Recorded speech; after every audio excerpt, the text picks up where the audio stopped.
and learn that Ecclesiastes is not a spiral of depression, but it is in fact a helpful observation on what the world is really like compared to what happens when you don't have God at all. What happens? Is it worth it? Is it really worth doing anything if it amounts to nothing? If actually you'll leave this place and you can't take anything with you? Where'd you go? Well, the Bible says quite clearly that if you don't take up the offer of believing in the one who created everything, that person, you or me, because who knows what will happen in our lives, if we choose to reject God, we go to hell. And you might think that seems a bit cruel, but it is a choice that's being made. We cannot get away from the fact that a choice is being offered to us. And if you reject that choice, there has to be consequences. We discussed that last Sunday. We talked about how choices still have repercussions. They still have consequences. Even as sad as they are when it comes to rejecting God, they will still have consequences. We cannot hope for some other heaven that we've made up in our head because we don't want to believe in the God that made heaven itself. That is what we are basically looking at, the decisions that we make in this life. So where we are today is we're looking at Ecclesiastes 4, 9 to 16, the necessity of community.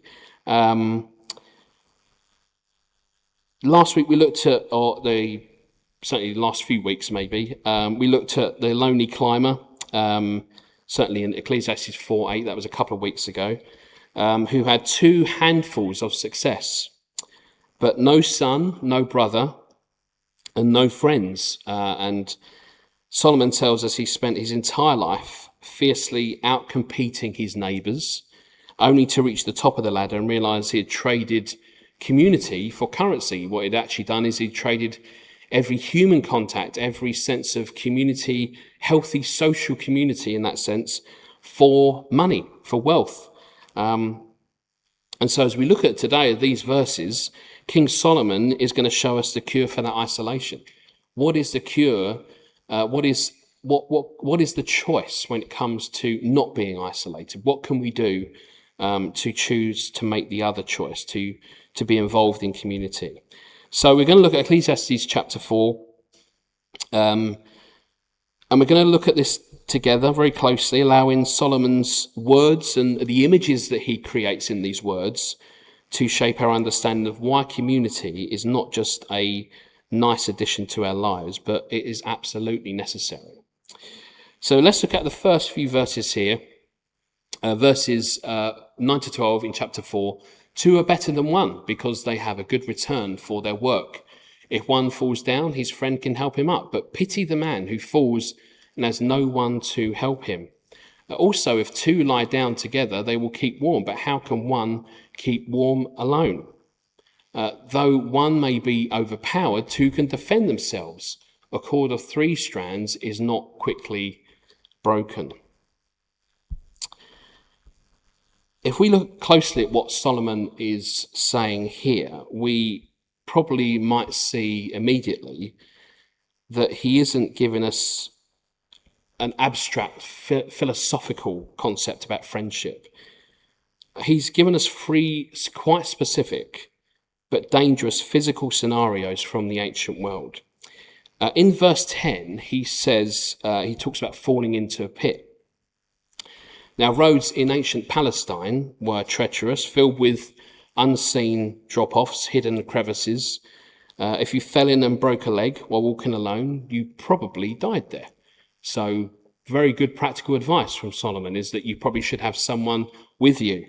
And then he says in verse 11, being cold at night, freezing alone. Desert temperatures, as you might know, plummet at night, although it's incredibly hot during the day. It freezes. Without modern heating, without any way to heat yourself, travellers survived the freezing dark by huddling together for shared body heat. There was no other way of doing that. Maybe a fire, but it was extremely cold in desert conditions. And then he says, verse 12, being ambushed. Now, it was probably And no surprise that, and even today in probably a different form, there were bandits and highway robbers of some sort of those times. And that was a constant threat. A lonely traveller was an easy target. Two travellers could stand back to back and defend themselves. Again, him giving this very practical advice that you can always be on the lookout for one another, always supporting one another.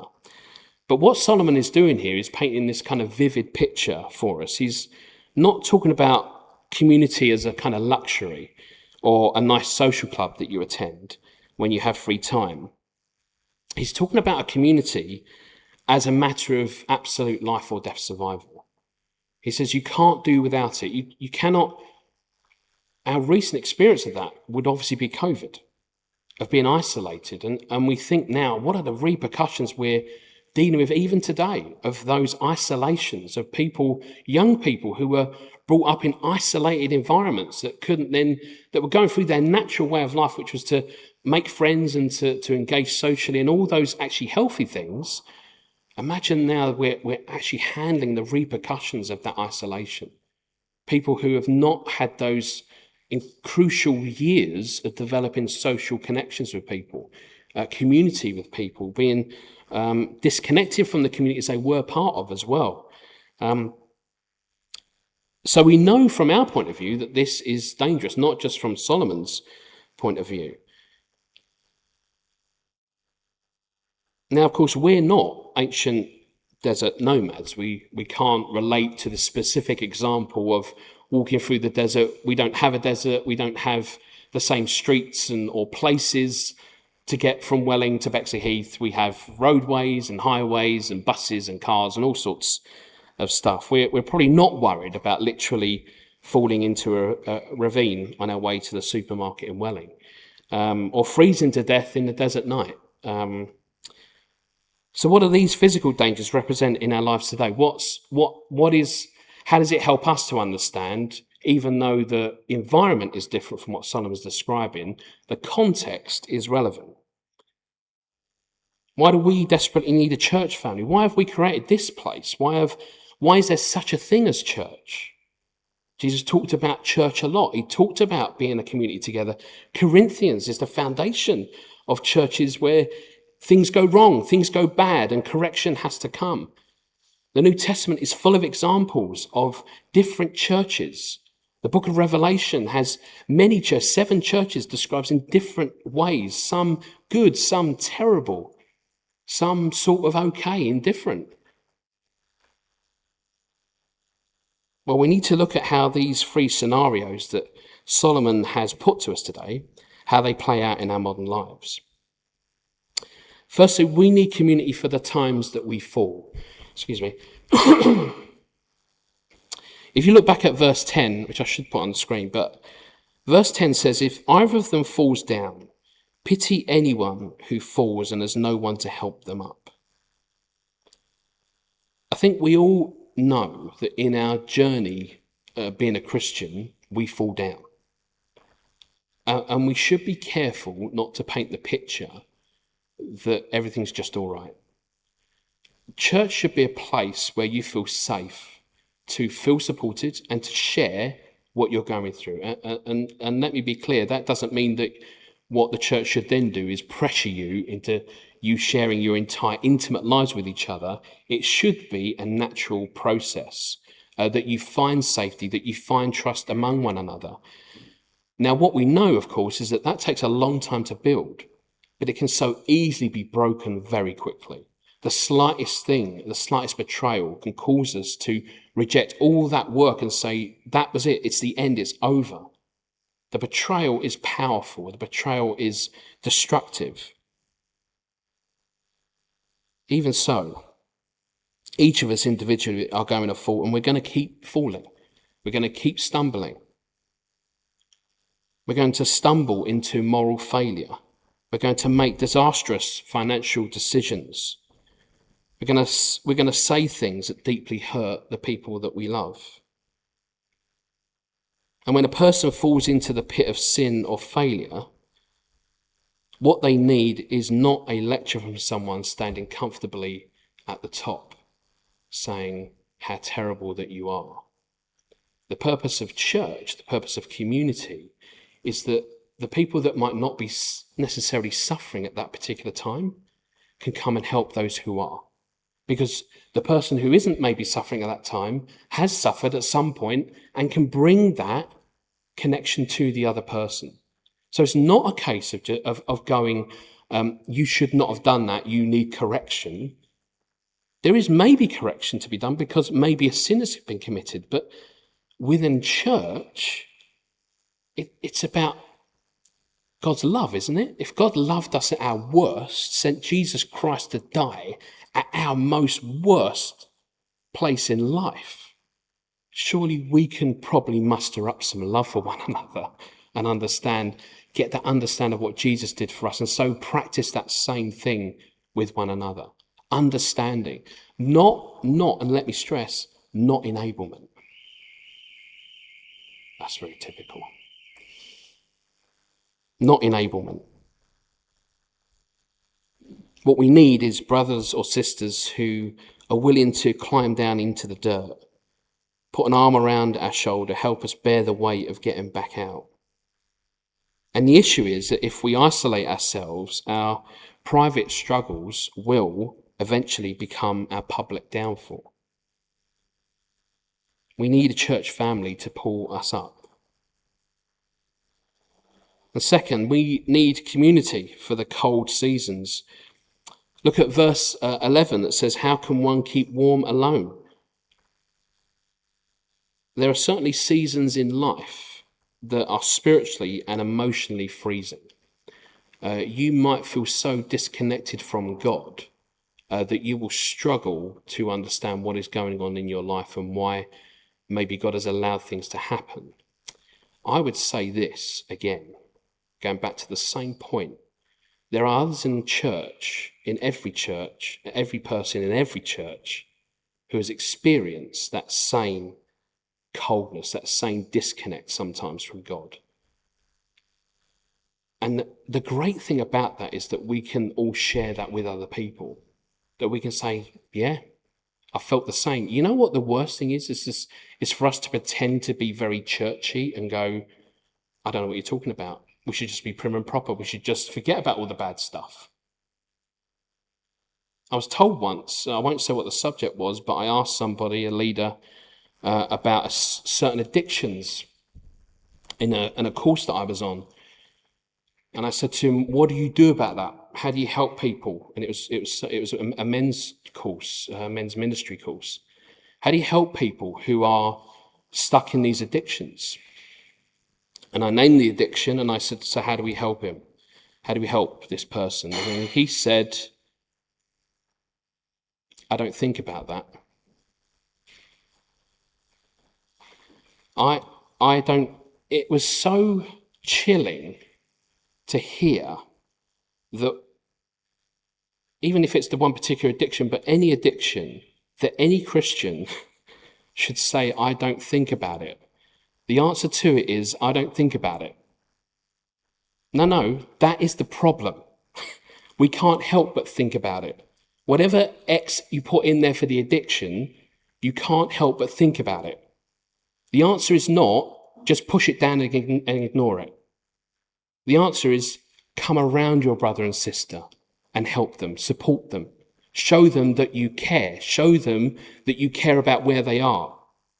Now, they may not share that struggle. We may not share other struggles that we have with each other, but that takes time. That takes time and it takes trust.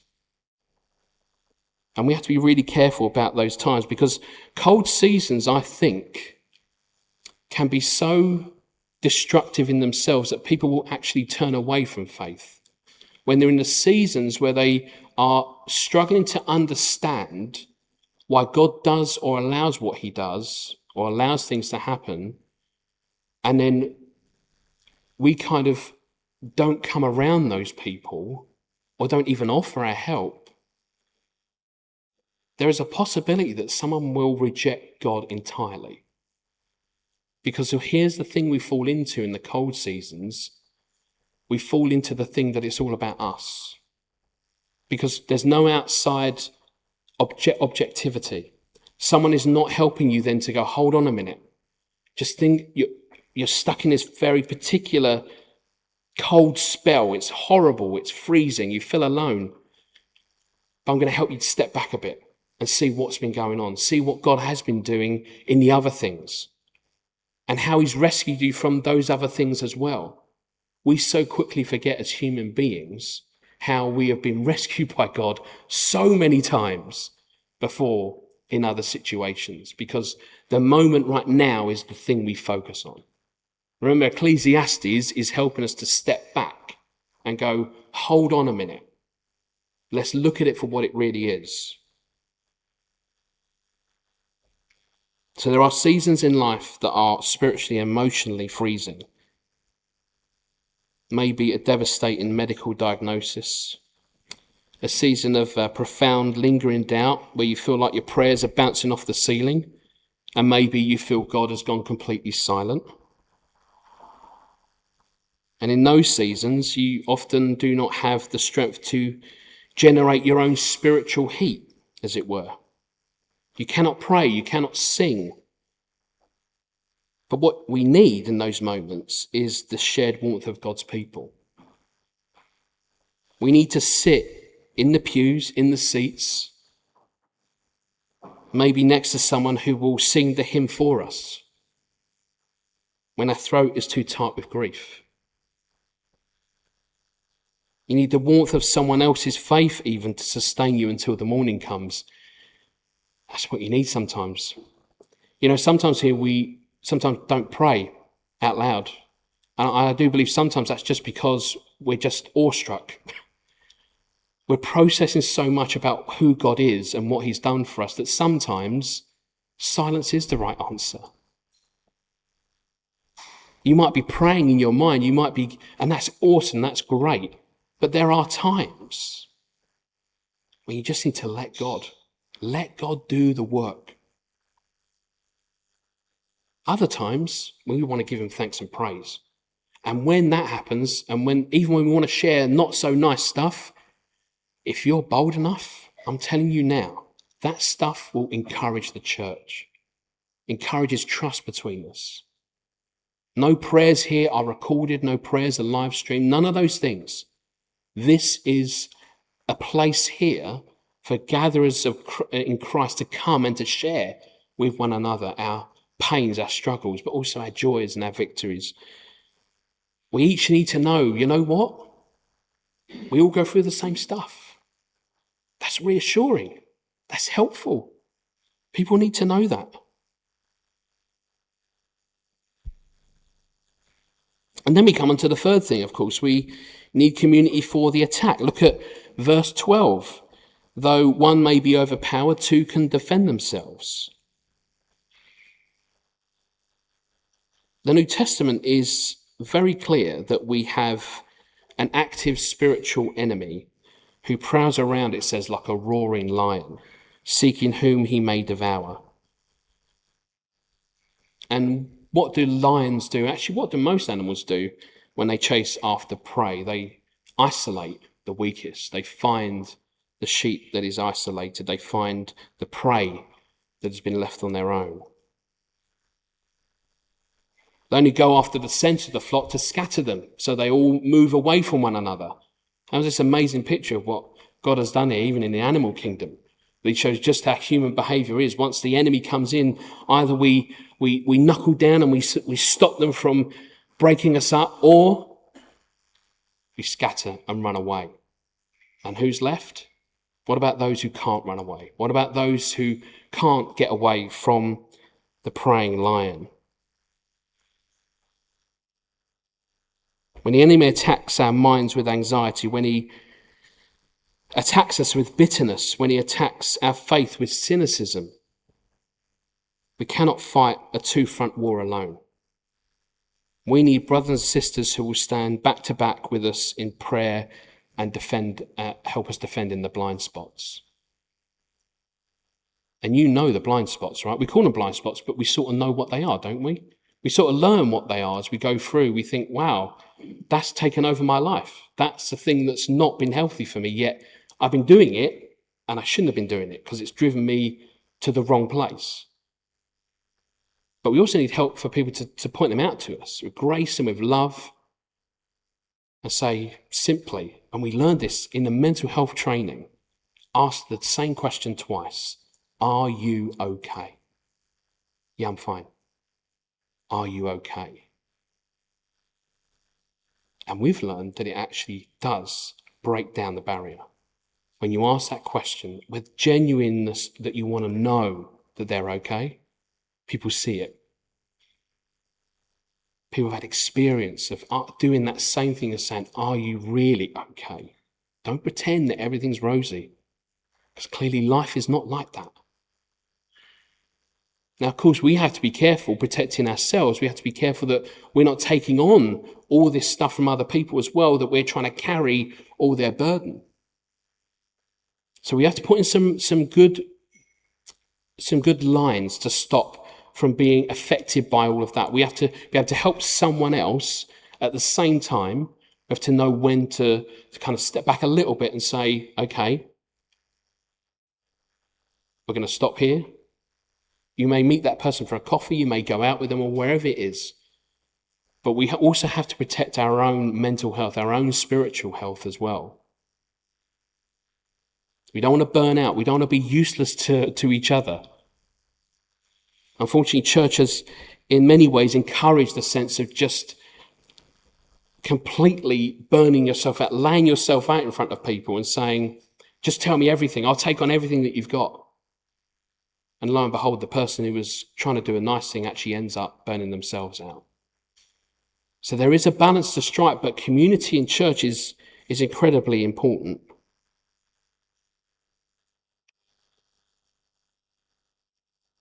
So what's the root of the problem?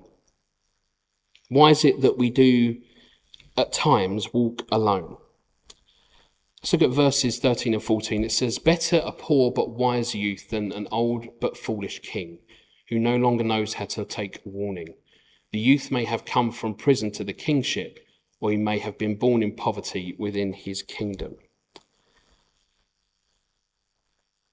I know everyone quotes, and the verse has gone completely out of my head in terms of where it is. I know everyone quotes, certainly actually multiple verses in the Bible where it talks about more experienced, older people teaching younger people, and that's a really good concept, really good principle, biblical principle. However, there's a very particular thing that Solomon is teaching here, that is not just a carte blanche. It doesn't mean just because you're older necessarily that you're wiser. Sometimes we can become very much unwise as we get older. We're human beings, and that's what happens, right? We just tend to not be wise sometimes. Who knew? But when we looked at the last sermon a couple of weeks ago, we saw that envy isolates us.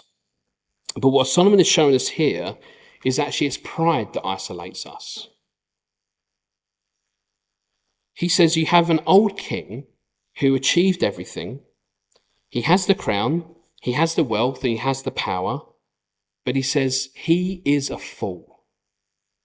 Why? Because as the text says, he says, no longer knows how to heed a warning. What has he done? He stopped listening.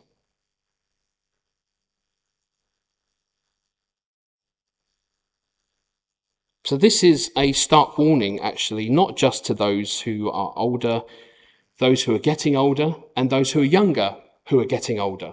I think this message applies to everybody. But it's all about how do we not fall into the trap of complacency, which is what he's talking about here, pride and complacency, and not really doing not really engaging with what you should be doing in terms of leading, certainly from a king's point of view. But there is a stark warning here.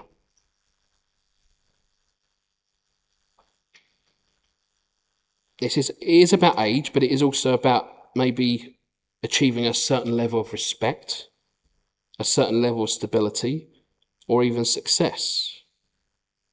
And it is very easy to reach a point in life where we think we have nothing left to learn. We might stop asking for advice. We might stop admitting when we are wrong.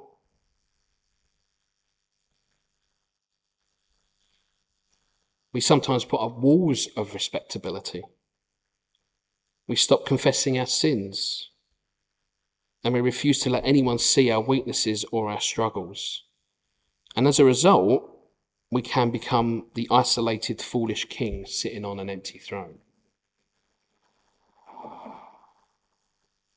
The youth, on the other hand, he says, comes from prison and poverty. He says he's humble because of that. He knows he needs help, and because he's willing to listen, he rises to the top. But what will happen to this youth that he talks about? Will he repeat the same pattern? Probably. And the cycle goes on. Unless we break it, unless we stop it, unless we say, I'm willing to always, as much as I possibly can be open-minded to the fact I might be wrong. And I say that because I'm talking about myself. I might be wrong. Yes, Colin, you might well be wrong.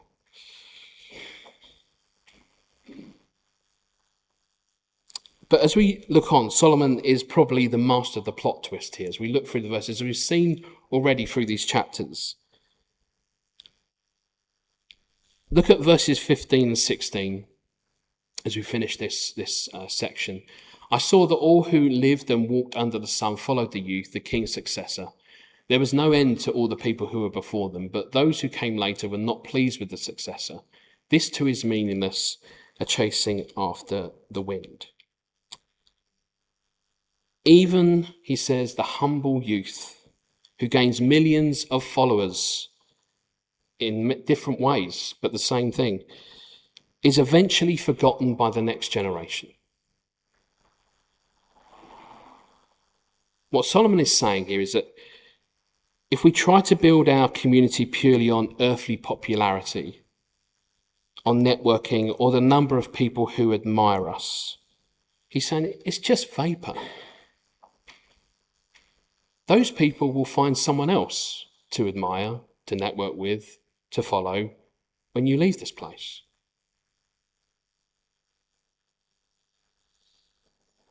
The crowd is fickle, and aren't we indeed a fickle people? They will follow you when you are the exciting new success story, and they will abandon you when the next trend comes along. And I say this without any political motive. I just say it as truth. How long will the next Prime Minister last?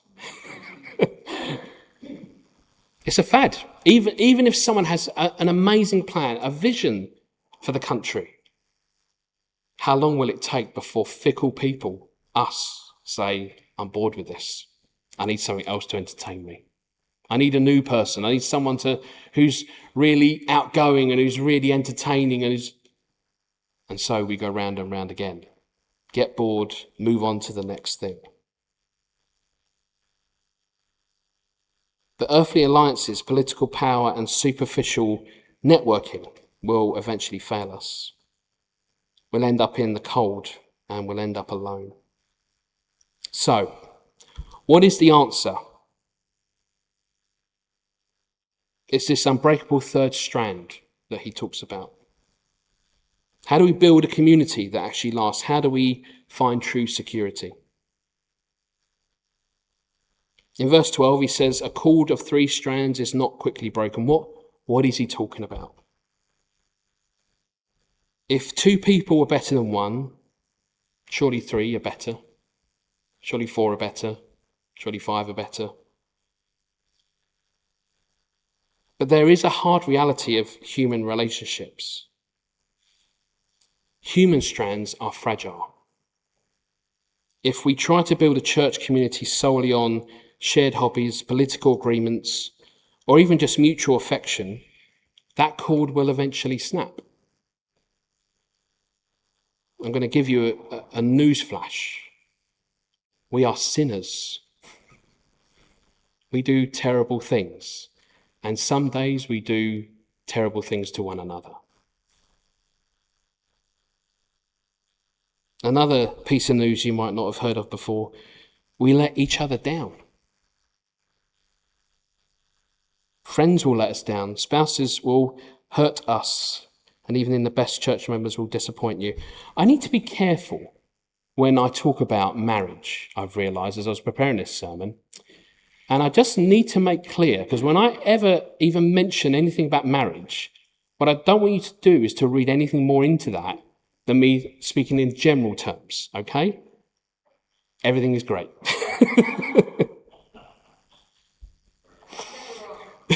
You're never wrong, are you? Yeah.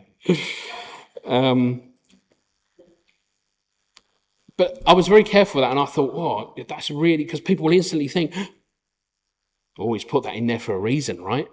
Is he saying something to his wife from the pulpit that he can't say in person through fear? No. No, I assure you not. I use it as a general example. We've all been in relationships where even in that relationship, there is a feeling of being let down, of being disappointed by the other person. And that naturally happens because we're broken people. As church, we will let each other down, have let each other down. We will continue to let each other down. It's just the way it is. But I suppose as people living under Christ, people that believe in Jesus, we don't stay in that place. It's not that we accept that that's okay to let each other down. What we do is we learn from it. But the only way we can learn from it is if we're honest with each other. In a completely loving way, by the way, in a very gracious and open way. First, you have to be ready to receive the right, I say, and proven hurt that's been caused, ready to receive it, and the person giving you the hurt has to do it in a way that wants to seek reconciliation. Otherwise, it becomes point scoring. Otherwise, we then look for reasons, maybe, well, what you did, and I never told you this 3 years ago, was this. We have to be really careful. And so as soon as someone comes, both parties are involved here. I think sometimes church gets the whole accountability bit wrong between two people trying to solve an issue in church. Is that we think the grieved person has more right over the person who's grieved them. And that's not right. There is a right for both people here. Now, the world will say you have every right to go in angry and you can just destroy the room with your rage and your anger. You are righteous to do so because you have been hurt. But where does that get us? Where do we go with that? Once you put all of that hurt and that pain in such an aggressive way towards somebody, what is that person expected to do with that? I can't deal with that. I mean, it literally isn't fair. Because what both parties should be doing is seeking reconciliation. Should be for the glory of God to seek community to restore back the relationship. I'm not saying this is easy. What I'm saying is that both parties have to be ready to do it in grace and in love towards one another, just as Christ, in our sin towards him, in our rage towards him, forgave us of our sin. There's a way to work this through that is biblical.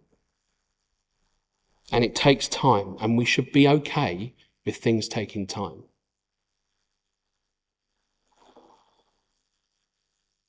So if our community is woven strictly out of human materials, as it were, it will not survive this immense pressure of life, as Solomon says, under the sun. It just won't survive. So he says we need this stronger third strand. We must look to the cross of Jesus.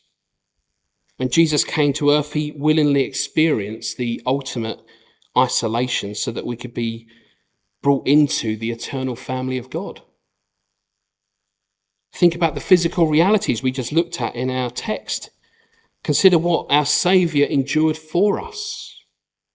When Jesus fell under the crushing weight of the cross on the road to Golgotha, his closest friends had abandoned him.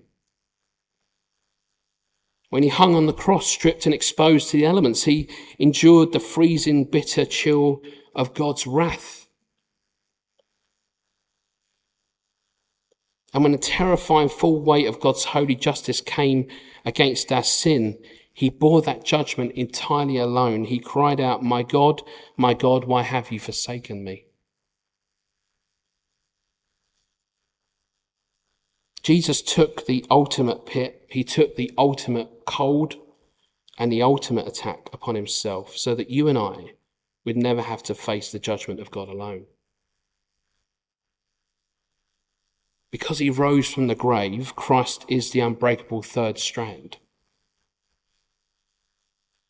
When a church family is divided by offences, it is the blood of Christ that weaves us back into this unity. Remember, the point of Ecclesiastes is to get us to step back. So even in the worst of offences that we've caused one another, we go, let me take a breath. Are we doing this for the glory of God, or are we doing it to just point score? Am I doing it to edify the church? Am I doing it because I deserve justice?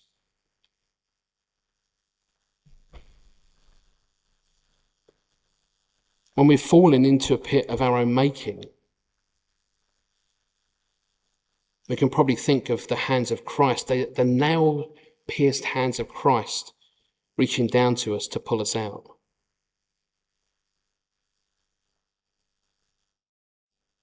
What Solomon says here is that God didn't design us to be a single thread, trying to survive the pressures of life on our own and in our own strength.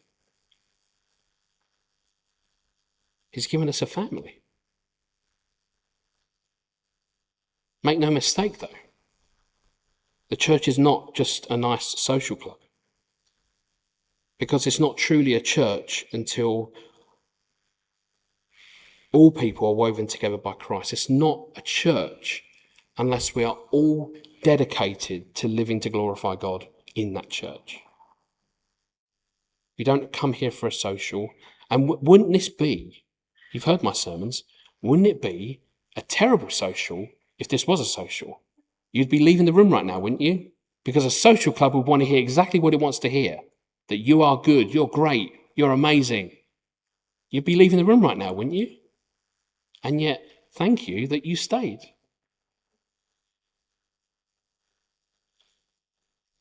But this building is meaningless. Anything we do is meaningless unless it's to the glory of God, unless it's for his glory. So Ecclesiastes will continue to repeat this principle again and again and say all these things are meaningless unless there is a purpose for them, unless they mean something. And that something, he says, is to glorify God. I'm going to leave you with one of the best, I won't say the best, but one of the best Spurgeon quotes that you